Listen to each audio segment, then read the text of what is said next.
Hey guys, Mico here in full quarantine look. And recently I just got the JST Toneforge Misha Mansoor plugin. It just sparked creativity within the week and I've made a demo playthrough of a whole song named the Templar. If you haven't seen it, please do check it out on the link below. And in this episode, I'm going to walk you through the guitar tones that I've used on it, and also I will be sharing my presets with you guys. So if you're interested in the tones behind it, and also if you're interested to my thought process going through building those tones, then stick around. If you haven't already, please do subscribe below.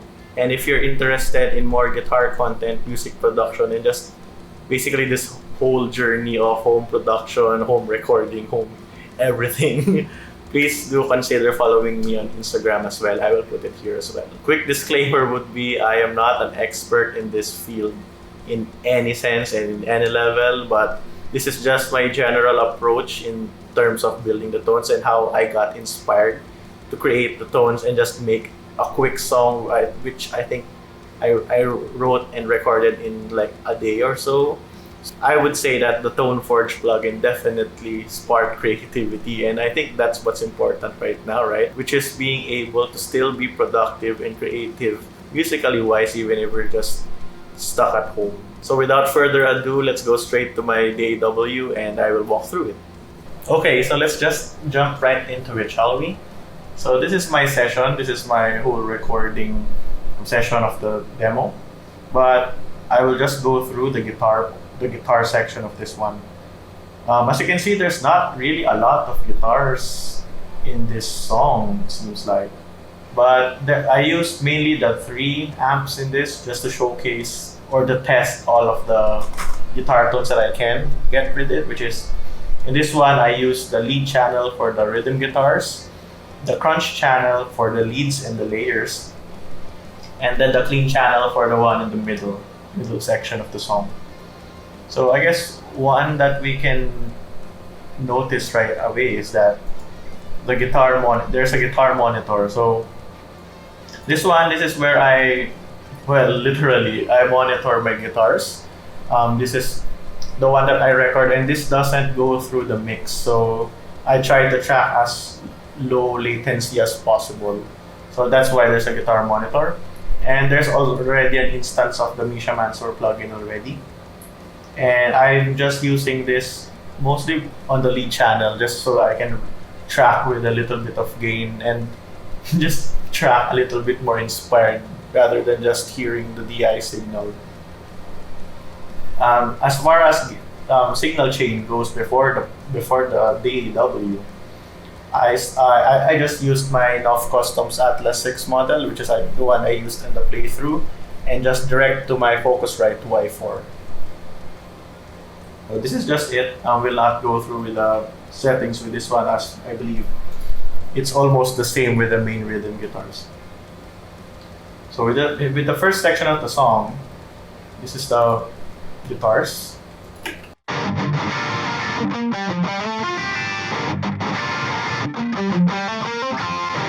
As you can see, it's not as tight as possible because again, it's a demo. I don't really like to spend time on editing as much as I can. But as far as for the rhythm guitars, these are the tones that I came up with. So it's just on the lead channel, I scooped a little bit of the mids, and as you can see, I tried to run it as low gain as possible. That's the beauty of using DI guitars on mixes and on demos, because you have a lot of flexibility even if you've already tracked it. So just make sure you track it well, so you have very flexible options after the fact. So yeah, I just tracked it with as low gain as possible, and I'm at the amp 3 or the gain 3, I'm not sure. That's the beauty of the Toneforge Misha Mansoor plugin. There's literally 4 main rotations in this one, and each of them has very different tone qualities, and I like the number 3 the most in this one. So yeah, as far as rhythm channel, I guess the one that I would give you as an advice is that try to run as low gain as possible so that your notes are defined. Yeah, but as you can see, we did not modify a lot from here, because most of the amps, it should sound good even if it's just as small moves as possible. And I think the only ones that changed is this one. I added a little bit of lows and a little bit of highs, because I added a little bit of lows because to counteract this one, because I have engaged the precision drive in front of it, which is an overdrive pedal on steroids, I'd say. But I actually own a precision drive here, and this is the exact same settings that I will use. Basically, in metal, you just put 0 on drive, which is the purpose of this is just to tighten up the low end of your of the amplifiers, so you'll have basically an easier time to manage it after the fact, and it's just generally more tighter. The attack actually covers what your setting is on the bright, so this one interacts with each other. And I chose the first because I believe per setting in this one is that it changes the frequency where the bright knob reacts to, and this one makes it a little more tighter on the chugs on the low ends. And then volume and bright at 60. It's because of the original precision drive. The 12 o'clock setting on volume and bright is a 10 on a tube screamer. So I tried to push it a little bit more. This has more headroom. And as far as cabinets, I didn't even bother to change the cabinet. I like the JST matched cab tone already. There's a reason it's Joey's face is there. It's just good. It sounds good. And as far as effects and post effects, I guess I added the equalizer here, and I just bumped a little bit of the bass for some reason, and then I bumped a little bit on the treble side too. Honestly, I'm not sure what that does exactly on a mixing perspective, but I like the tone, so I went ahead with it. And then there's also a compressor at the end, but I didn't bother to put it because overdriven signals are usually compressed already. So that's just the main rhythm guitars. These are the octave guitars as well. So it's almost the same. I think it's all literally the same. Yeah.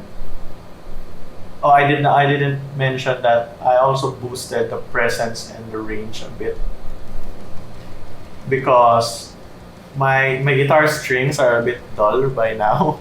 I haven't had a chance to replace it yet because we're all stuck at home. That's why I tried to boost a bit of highs and just a lot of presence, just to try to counteract that old string sound. Most of the settings here are the same.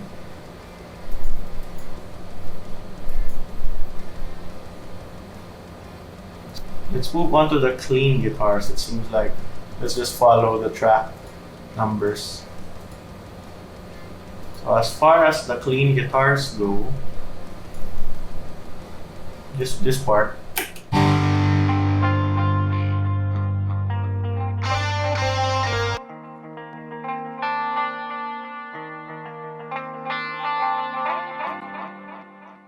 Let's check it out.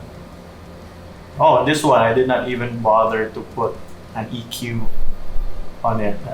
It sounded good already on the mix, so why bother?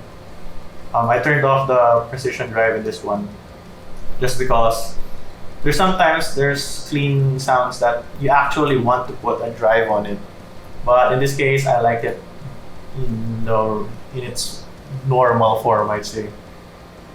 And as far as the amplifier goes, I guess I counteracted not having a boost pedal in front of my clean amp by maximizing the gain in this one. But I'm just in the first setting and then just maximizing it here.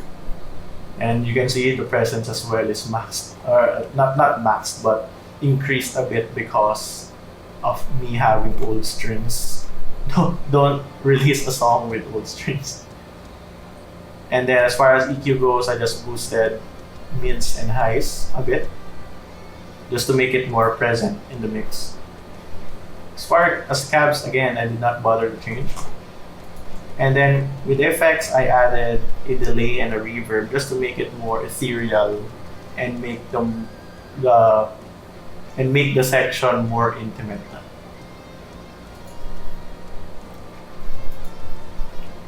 Yeah, so making this section more intimate. And then as far as the parametric EQ side, you can see that I bumped a bit of lows and reduced a bit of highs, which is the ones that I actually increased on the rhythm guitars. So I usually don't have an approach on doing this, just following my ear, which is mostly wrong. But I think it sounds good. Does it sound good? I'm not sure. So that's basically it. So that's the sound of this one.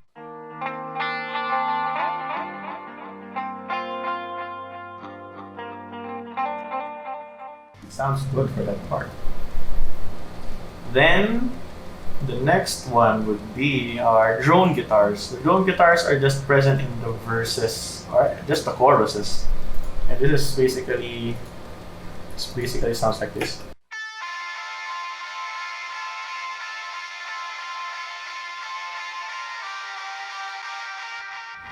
So these are literally drone guitars, and as you can see, I use the crunch channel for this one because it's a layer. And then what are the unique things in here? I think it's the same setting in the mids and the highs. I used as low gain as possible. I think my favorite here in the dial is the third position, the third light. And then again, presence is boosted. I had a precision drive here, which the only difference here is I changed the attack position to the second because I want it to be more stringy, if that's a word. And then again, the cab is JST matched cab. In the effects section, I added a quarter note triplet, is that what you call it? So yeah, I just added this. And as you can see, this is in pre mode. The difference with pre and post is that with the pre, the delay pedal is in front of the amp. So each repeat, it gets more driven, it gets more saturated. So that makes the washy, driven sound instead of just using it in post. I think you can hear the difference in here. Let's try it out.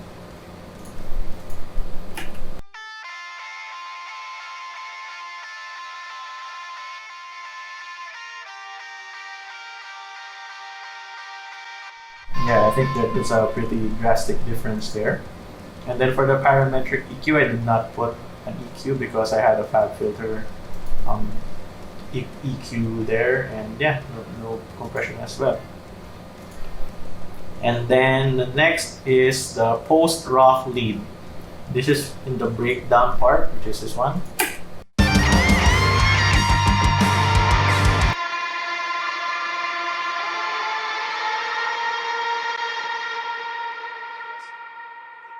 Just a wash of notes, flurry of notes, and this one, there's a bit of plugins here, but in the preset that I've created, I've already set these up to the same setting that I've set up here. In this one, I just chose to use the effect rack and the vintage verb as for a different flavor, but you can achieve the same tone with this one as well. And as far as setting goes, I'm using the crunch channel in here as well. Almost the same settings with the lead or with the drone guitars. The harmonics are increased quite a bit in this one, so it just gives a bit more harmonics to it, literally. So that's it. And then for the precision drive, I actually reduced the brightness a bit and put the attack on the 0, which is on the lowest setting, so I think it covers more the low end part as well, as you chose this as a more aggressive stringy sound. And then the drive is a bit increased just to make it more grainy, I'd say, or a little bit more saturated sounding. And also the gate is lowered with this one. So yeah, this is the drone guitars. I think it's the same with the other one, which is only a higher note.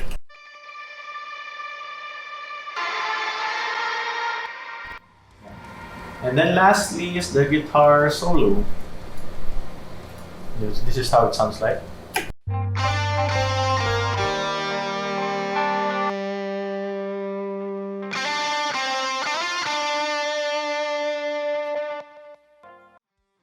As far as effects here, again, I've used the effect rack in this one for a different flavor. But yeah, it's almost the same as well.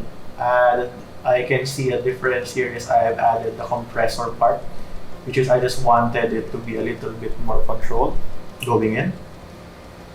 And also the harmonics is increased quite a bit. But again, lucky light number 3.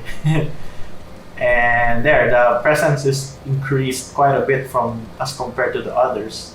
I believe the presence reacts to the range. So what you set here, that's where the presence filter is applied to. But yeah, almost the same as with this one. The brightness is increased as opposed to the others. Volume is reduced here as well. And the drive is increased as well. I like having a lead with quite a bit of gain, I'd say, or overdrive, because I feel more comfy doing leads on it. And then the attack is at the highest position, I think, which is the 3. Highest in the mix, what I mean. And basically, I just want it to be more stringy again, and I just want it to be more heard in the context of the mix. As far as cab again, JST match cab, we can't go wrong with that. I've set this up to use the exact setting that I've used with the effect rack, which is just an Echo Boy. So that's the same here. And then parametric EQ, a little bit subtraction with the lows, and a little bit of sheen to the mids and highs. So that's basically it. As you can see, I did not even bother to put a lot of effects into my mixes, and I guess that's just how I want to work as well. I want my mixes to be as minimal as possible. But yeah, I'm still working on it and I'm still trying to improve, but you can't go wrong with the JST Toneforge Misha Mansoor plugin in creating your demos and eventually songs as well. So I guess my final thoughts would be definitely the JST Toneforge Misha Mansoor. It definitely sparked a lot of ideas with me during the week, because I started at the morning with just the main riff, and I was able to put as much as this one. I mean, it's not a lot, but I think it's very valuable that you have a plugin that you're able to just get you inspired and get you writing. And with this plugin, you basically have everything that you need. A clean channel that sounds so good, a post effects channel with so much flexibility, and even there's even an EQ in it and a compressor. So you don't even need this. You can just remove this one, and you can just run a mix or run your guitar tones with just one plugin. So how convenient is that? So I guess that's it. Thank you so much for watching. If you like the content, please do like and subscribe. If you're interested in more playthroughs from me and just guitar and just everyday stuff with me, follow me on Instagram. I'll put it here. And if you're interested with the tones that I made here and you want it to be a starting point for you as well, you can download the presets below. So I guess that's it. My name is Mico Rigunay. You can check me everywhere as Mickosis. And I'll see you in the next video. See ya!